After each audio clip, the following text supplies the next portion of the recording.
जय हिंद मित्रांनो, मी डॉक्टर अविनाश शिंदे आणि तुम्ही बघत आहात माझं चॅनल स्ट्रेट ड्राईव्ह. स्ट्रेट ड्राईव्हच्या सर्व परिवारामध्ये आपलं परत एकदा सहर्ष स्वागत आहे. आणि मित्रांनो, माझी तुम्हाला अशी नम्र विनंती आहे की माझं जे चॅनल आहे तर ते जास्तीत जास्त सबस्क्राईब करा आणि बेल आयकॉन दाबा आणि माझे जास्तीत जास्त व्हिडिओ जे आहेत तर ते पुढे पाठवत राहा, जे देश हिताच्या दृष्टिकोनातून अत्यंत चांगले असतात.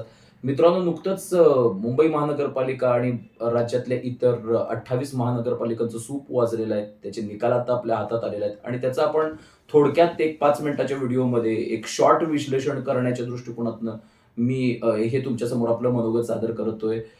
मित्रांनो, मुंबई महानगरपालिका जी होती तर ती अत्यंत प्रतिष्ठेची महानगरपालिका होती. तुम्हाला माहिती आहे की आशियातली सगळ्यात मोठी महानगरपालिका म्हणून ज्याचा उल्लेख केला जातो तर ती मुंबई महानगरपालिका आहे आणि मुंबई महानगरपालिकेवरती सत्ता असावी हे प्रत्येकाचं स्वप्न असते. शिवसेना प्रमुख बाळासाहेब ठाकरे यांनी त्यांची जी सत्ता आहे तर ती गाजवलेली आहे मुंबई महानगरपालिकेवर शिवसेनेच्या माध्यमातनं. आणि उद्धवजी ठाकरे हे त्याच अनुषंगानं उतरले होते. भाजप देखील त्या पद्धतीनं उतरला होता. शिंदे सेना देखील त्या पद्धतीनं उतरली होती. आणि प्रत्येकजण आपापली व्होट बँक जपण्यासाठी प्रयत्न करत होता आणि दुसऱ्याच्या व्होट बँकमध्ये कशी सेंध मारता येईल याच्या दृष्टिकोनातून प्रयत्नशील होता. परंतु मुंबई महानगरपालिकेच्या निवडणूक विश्लेषणाचं मला जर स्पष्टीकरण द्यायचं म्हटलं तर या पद्धतीनं देता येते की मुंबई महानगरपालिकेमध्ये फार काही काळ हा डेव्हलपमेंट आणि तुमचं अँटी करप्शन वगैरे ह्याचा काही खेळ चालणार नाहीये. मुंबई महानगरपालिका असू दे किंवा देशातल्या इतर कॉस्मोपॉलिटन किंवा कुठल्याही महत्त्वाच्या निवडणुका असू देत, या सगळ्या धार्मिक आणि जातीय पातळीवरती होत असतात. मुंबई महानगरपालिका त्याला अत्यंत अपवाद नाहीये. महानगरपालिकेमध्ये काँग्रेस पक्ष आणि वंचित बहुजन आघाडी यांनी ज्यावेळेला सेपरेट निवडणूक लढवायचा ज्यावेळेला विचार केला, त्यावेळेला उद्धवजी आणि राज ठाकरे जे आहेत तर ते एकत्र आले. एकत्र येताना मराठी माणसाला फार मोठं प्राधान्य मिळेल आणि मराठी माणसांच्या फार मोठ्या भावना ज्या आहेत तर त्या उद्दीपित होतील आणि उद्धव आणि राज ठाकरे यांना एक हाती सत्ता मिळेल, असं एक मराठी माध्यमांचं एक विश्लेषण होतं आणि मराठी माध्यमांचा तो होरा होता, परंतु तो साफ चुकीचा पडला. असं काय केलं देवेंद्र फडणवीसांनी की ज्यामुळं राज ठाकरे आणि उद्धव ठाकरे पूर्णपणे परास्त्र झाले? तर त्याचं आपण एक विश्लेषण करायचा प्रयत्न करतोय. मुंबई महानगरपालिकेमध्ये देवेंद्रजींनी ओळखलं होतं की मराठी माणूस जो आहे तर तो थोडासा भावनात्मक रीतीनं मतदान करत असतो आणि त्याला उद्धव ठाकरे आणि राज ठाकरे एकत्र आलेले आहेत. ही एक फार मोठी न्यूज आहे आणि त्याच्यामुळं मराठी माणसाचं जे मतदान आहे तर ते उद्धव आणि राज ठाकरे यांच्या पारड्यामध्ये जाणार. त्याचबरोबर एक मुस्लिम जो मतदार वर्ग आहे, जो उद्धव ठाकरे यांच्याकडे काँग्रेसचा अल्टरनेटिव्ह म्हणून राहतोय. बीजेपीच्या विरोधात एक स्ट्रॉंग कंटेंडर म्हणून उद्धव ठाकरे यांच्याकडे बघतोय. तर त्यांचं देखील मतदान त्यांच्या पाठीमागून स्वतः उद्धव ठाकरेंनीच सांगितलं होतं की आमची मामूवरती भिस्त आहे, म्हणजे मराठी माणूस आणि मुसलमान यांच्यावरती आमची भिस्त आहे, असं उद्धवजींनी वारंवार सांगितलेलं होतं. परंतु त्याला एक काउंटर अटॅक करण्यासाठी देवेंद्र फडणवीस यांनी आणि एकनाथ शिंदेजींनी एक शाळा खेळली होती त्या ठिकाणी की नॉर्थ इंडियन्स जे असतील, साऊथ इंडियन्स जे असतील, गुजर मारवाडी समाज जो असेल, तर त्यांचं एक गठ्ठा मत कसं आपल्या पारड्यामध्ये येतंय ते त्यांनी बघितलं. कारण राज ठाकरे हे उद्धव ठाकरे यांच्याबरोबर युतीकर्ते झाल्यामुळं राज ठाकरे हे आक्रमक मराठीचा पुरस्कार करत असल्यामुळं ही जी मतं आहेत, परप्रांतीयांची जी मतं आहेत, जी हिंदू मतं आहेत, तर ती आत्तापर्यंत काँग्रेसला मिळत होती.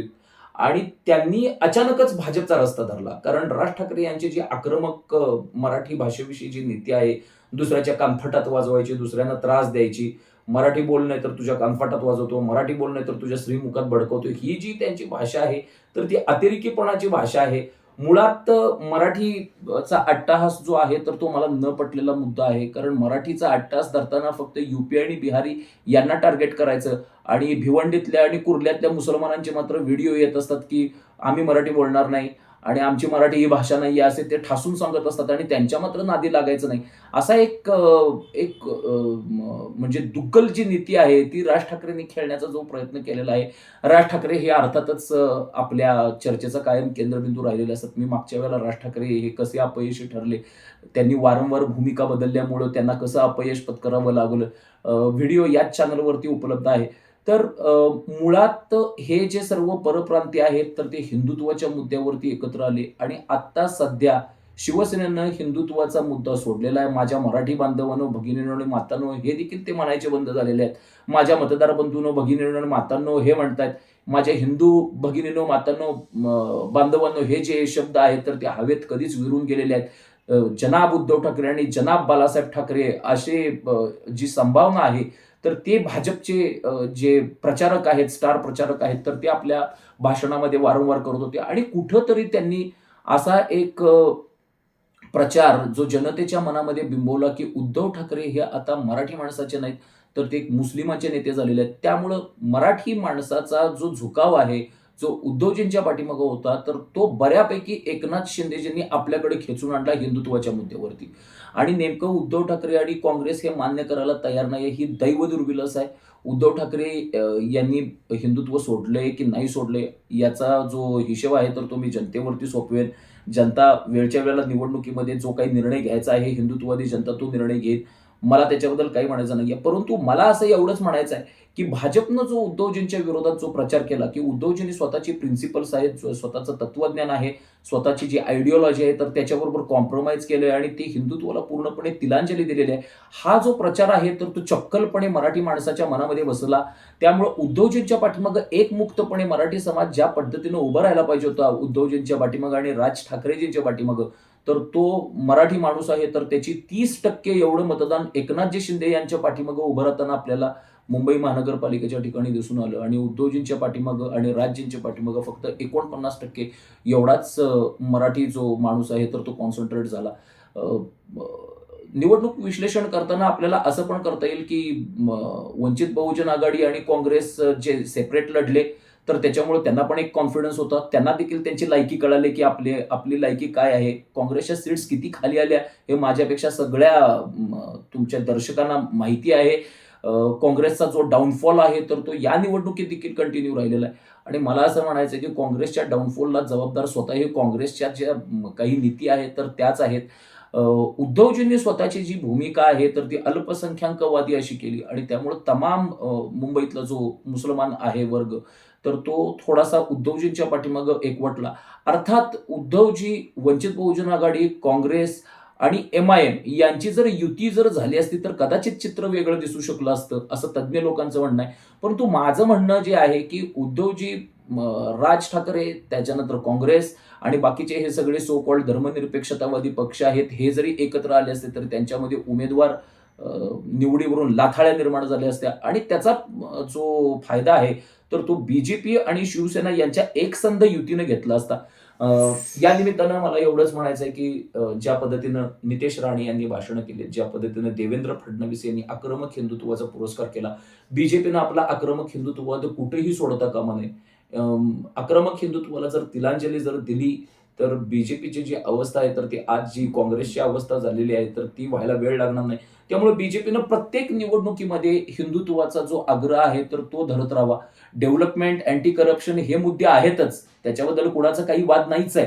परंतु हिंदुत्वाचा जो मुद्दा आहे, तर तो प्रगल्भपणानं आणि तो आग्रहीपणानं मतदारांच्या समोर जे मांडण्यात यश आलेलं आहे देवेंद्र फडणवीसजींना आणि एकनाथजी शिंदेंना, तर त्याच्यामुळे मुंबई महानगरपालिकेचं जे यश आहे, तर ते अधोरेखित झालेलं आहे. आणि मला असं वाटतंय, की उद्धवजी आपल्यावरचा जो शिक्का आहे, की हे मुस्लिम हृदय सम्राट आहेत, हिंदू हृदय सम्राट या बिरुदाला त्यांनी तिलांजली दिलेली आहे. हा जो समज आहे, तर तो पुसून काढण्यासाठी खचितच कमी पडलेले आहेत आणि त्याच्यामुळं त्यांच्यापासून कोर मराठी जो वर्ग आहे आणि कोर जो हिंदुत्वाला मानणारा जो वर्ग आहे, तर तो बीजेपीकडे हळूहळू शिफ्ट होताना दिसतोय. एकनाथजी शिंदेंच्याकडे शिफ्ट होताना आपल्याला इथं दिसतोय. त्यामुळं पुढच्या ज्या निवडणुका आहेत, तर त्या कदापिही सोप्या जाणार नाहीयेत. मुस्लिम बहुल क्षेत्रामध्ये एम-आय-एमनं जी मारलेली मुसंडी आहे, तर ती देखील खचितच कौतुकास्पद आहे. एम-आय-एम हा जो मुस्लिमांचा पक्ष आहे विशेष करून, तर तो आता काँग्रेसला पर्याय म्हणून उभा ठाकतोय. मुस्लिमांच्या मनामध्ये उद्या कुठेतरी असं होणार आहे, की आपण जे वाईमार्गे सातारा करतोय, त्याच्यापेक्षा डायरेक्ट साताऱ्यातच पोहोचूया ना. आपली एक स्वतःची पार्टीचं निर्माण करूया ना. आपण काँग्रेसला मतदान करणार, मग ते काँग्रेस आपल्याला 1-2 नगरसेवकांची भीक देणार, महापौर तर कधीच काय आपला करू शकणार नाहीत. त्यामुळे मुस्लिमांना उद्या काँग्रेसचा पर्याय जो आहे, अर्थात त्यांची लोकसंख्या त्या पद्धतीनं जर वाढली, तर ते काँग्रेसला देखील धडा शिकवतील आणि स्वतःची एक पार्टी स्थापन करतील, जो संविधानानं त्यांना दिलेला पूर्णपणे हक्क आहे. एम-आय-एम हा संविधानिक पक्ष आहे, त्यामुळे त्याला विरोध असायचं काही कुठल्याही लोकशाहीवादाचं कारण नाहीये. त्यामुळं काँग्रेसची जी अवस्था आहे, तर ती भविष्यामध्ये अधिकाधिक बिकट होत जातील आणि उद्धव ठाकरेंनी जर हिंदुत्ववादी ही जी प्रतिमा आपली आहे, तर ती अधोरेखित करायचा नाही प्रयत्न केला, तर त्यांना देखील त्याचा जो मनस्ताप आहे, तर तो पुढच्या काही कालावधीमध्ये सहन करायला लागेल. उद्धवजींचा देखील पक्ष जो आहे, तर तो उरला-सुरला फुटण्याची शक्यता हिंदुत्वावरती नाकारली जात नाही. आणि राज ठाकरे यांच्याबद्दल तर काय बोलू. आज सकाळी एक भूमिका, दुपारी एक भूमिका, रात्री झोपताना एक भूमिका, परत उद्या दुपारी उठल्यानंतर एक भूमिका, असं त्यांचं चाललेलं असतं. त्यामुळे त्यांच्याविषयी आपण न बोललेलं बरं. एकदा उद्धवजींच्याकडे त्यांनी ज्यावेळेला उद्धवजींनी टाळीसाठी हात पुढे केला होता त्यांच्या, तर त्यावेळेला त्यांची खिल्ली उडवली होती राज ठाकरे यांनी. आणि तमाम मराठी बांधवांची आणि हिंदू बांधवांची अशी इच्छा होती, की राज ठाकरे आणि उद्धव ठाकरे यांनी बाळासाहेब ठाकरे यांचे जे वारसदार समजले जातात, तर त्यांनी एकत्र यावं आणि हिंदुत्वाचा पुरस्कार करावा, आक्रमक हिंदुत्वाचा पुरस्कार करावा. तर झालं काही वेगळंच. उद्धव ठाकरे यांनी महाविकास आघाडीची साथ धरली, तर राज ठाकरे हे कधी महाविकास आघाडीकडं, कधी महायुतीकडे झुकते राहिले.